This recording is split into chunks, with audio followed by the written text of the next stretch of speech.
Hi, everyone. Okay, interesting. I'm going to go right to here. You have the Knight of Wands, which is the honeymoon period card, I call it. It's the passion. It's when you meet someone, you just can't leave each other alone, and you just eat, sleep, breathe them, and it's anything that you can think about. You drop your friends if you're, an asshole. No, I'm just kidding.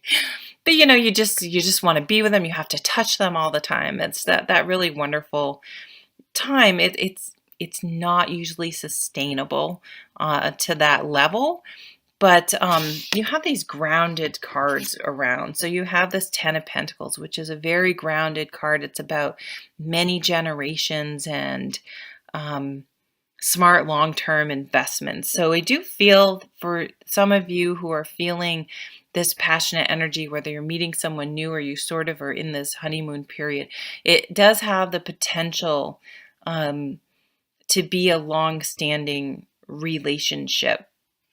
But you will need to make sure that you stay grounded and you just don't get swept away without being smart about it. So the Chariot cards here as well, and I mean, you could move with someone. That's possible. You guys could take a trip together. Maybe you're going to Disney World. I just saw the castle in the background. Obviously, that won't be for very many people. This card reminds you like I was saying, not to lose yourself and remember where you were going, where your goal was, where you were headed. And that doesn't mean there's no compromise in these relationships, but not to get swept up into a completely different way and lose yourself in a new person. That you need to make sure that you sort of keep a foot in both in the relationship and also in your own life, and what legacy you want to leave on the world, what your foundation is, what where your overall stability is. I just want to see what's underneath these. The Seven of Wands, the Star, and the Emperor.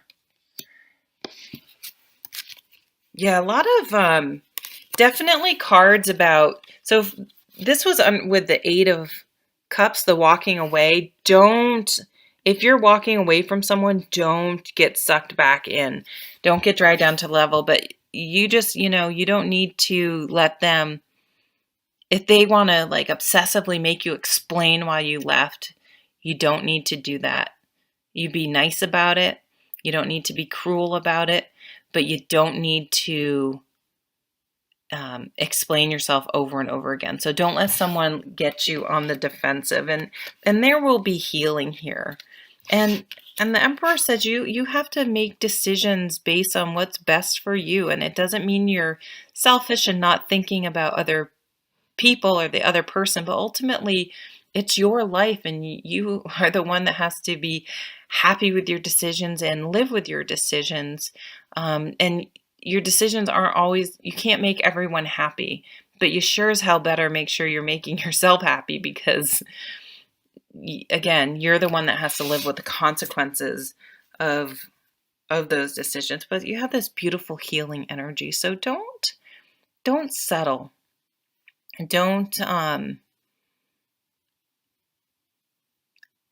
it's better to be alone and get some healing time in, and and don't settle for something that deep down isn't right, isn't going to give you the long-term foundation of a relationship that's everything that you want, whether that's going to look different for everyone else. But I think if you are able to stand on your own and really know where you're going, then you attract someone. Look, it's almost like he's going to gallop up on the horse and keep up with you instead of sweep you away. And that's what you want. You want someone who's going to match your enthusiasm, match your vibration, as people like to say, and come along for the ride where you're both, hey, we're both going the same way, So there's no resentment that can build up and things that can happen in a relationship. But definitely some of you are going to get swept off your feet. I see that coming.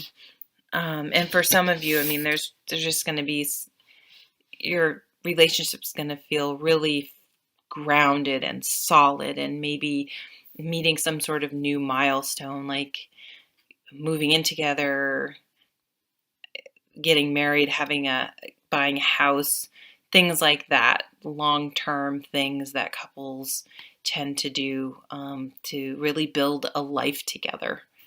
At the bottom of the deck is the Eight of Cups. So this is the card where you walk away from a situation, and it can be really tough because lots of times you've invested an incredible amount of energy and emotional energy, mental energy, time, just a huge investment, and to just walk away is very difficult, almost counterintuitive. It's like, but I put in so much time. So it's really difficult to get to this point wherein you realize, I need to be done with this and move on. This is no longer healthy. So being at the bottom of the deck, you see she's coming out of the water. So she's leaving an emotional situation. It's like this pool is for her, it's soured, it's stagnant, and she needs to move on to some fresh water. So at the bottom of the deck, that to me means that perhaps you're still potentially bringing some baggage from the past into new relationships, and to really sort of think about, have I let that go? How I left that behind? Like, bring the wisdom of the lessons you've learned, but try not to bring the baggage and the potentially negative mindset that every new relationship will end up that way or go the same way, because you never know how a relationship is going to be until you're in it and have put a lot of time in it, because it takes a long time for people to really be themselves around each other, to really totally be able to determine if they're compatible. So have fun, woohoo, with this Knight of Wands. It's very fun, nice energy. Just don't get consumed by it. Take care. Bye.